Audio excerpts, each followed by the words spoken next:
నువ్వు 1000 జన్మలు ఇచ్చినా నేను చావనా కొడుకు అనుకుంటున్నావు. మిషన్ భగీరథ నీళ్లు తెచ్చి 100% కులం మతం సంబంధం లేకుండా తండాలు మారుమూల పల్లెలకు కూడా ప్రతి గ్రామానికి ట్యాప్ పెట్టి ప్రతి ఇంట్లో ట్యాప్ పెట్టి మంచి స్వచ్ఛమైనటువంటి నీళ్ళు తెచ్చిచ్చింది. 5 ఏళ్ళు నడిచింది, నడవలే. మిషన్ భగీరథ నీళ్ళు పుష్కలంగా రాలే, ఏమన్నా రాలేదా? వచ్చినాయా? మరి ఇప్పుడు ఏం రోగం పుట్టింది నాకు అర్థం కాదు. ఇప్పుడు ఎందుకు గుంటుతుంది అది? ఎందుకు నీళ్ళు ఎత్తలేవు? వస్తున్నాయా ఇప్పుడు? మరి ఏం చేయాలా? లాగులు వలగదాకా చంపాలే. మంచి మాట కాకపోతే ఏం చేస్తారు?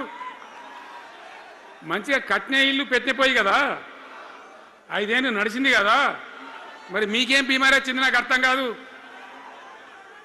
ఇంతింత పొడుగు మాటలు మాట్లాడుతుందా? అడ్డం పొడుగు మాట్లాడుతుందా? పొద్దున్న లేతే కేసీఆర్ చావాలి, నువ్వు 1000 జన్మలు ఇచ్చినా నేను చావనా కొడుకు అనుకుంటున్నావు.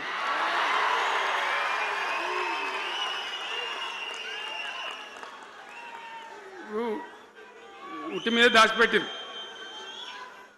మన ఇళ్ళలో దాతారు కదా. ఏది ఉట్టి ఉట్టి అని ఉంటుంది. ఇప్పుడు మీకు తెలుసో లేదో కానీ ఇప్పుడు ఈ మధ్యలో ఫ్రిడ్జ్లు మోపోయిన మునుపు ఉట్టి అనేది ఉంటుండే. ఎండిపోయిన చేపలోకి నీ రొయ్యలో అవి ఉంటే వరుగులు ఉంటే దానిలో పెడుదురు. పిల్లికి అందదా ఉట్టి, కింద కూసుకొని శాపం పెడతా ఉంటుంది. ఈ తెగాలే పడాలి, తెగాలే పడాలి.